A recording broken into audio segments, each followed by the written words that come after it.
Bonjour à tous et bienvenue encore une fois sur ma chaîne. Je suis très contente comme d'habitude de vous retrouver.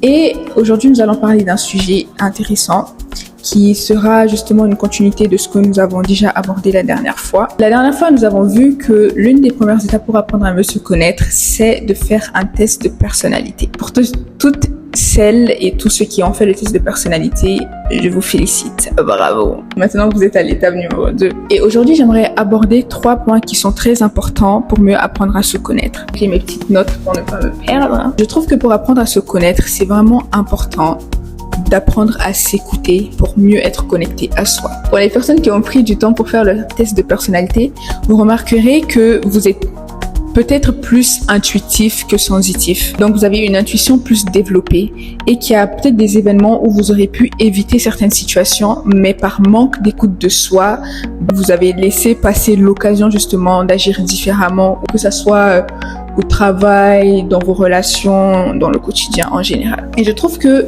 apprendre à s'écouter, c'est aussi savoir quand notre subconscient nous dit assez dans une situation ou bien quand on a trop de travail, trop d'études. Parfois, c'est important de prendre des pauses. S'écouter suit toujours le fait de savoir créer du temps pour soi et de faire ce qui nous fait du bien. Si je te pose cette question, quelles sont les 3 principales choses qui te font réellement du bien quand tu les fais? Quand tu fais ces choses, tu te ressources. Est-ce que tu serais capable de me citer au moins 3 choses qui te ressourcent? Si c'est pas le cas, ça veut dire que tu es vraiment très déconnecté de ta personne. Parce que moi, je trouve que il est important minimum d'avoir au moins 10 choses genre qui te ressourcent. Parce que il faut pas que ça soit répétitif en mode aujourd'hui tu fais cette chose qui te ressource, demain tu changes un peu. Voilà, une vie un peu polyvalente et tout, ressourçante. Je trouve que c'est vraiment important. Je commencerai par donner mon propre exemple. Si je peux citer des choses qui me ressourcent, ça serait vraiment la prière. La prière est quelque chose qui me ressource énormément. Et pour commencer mes journées, franchement,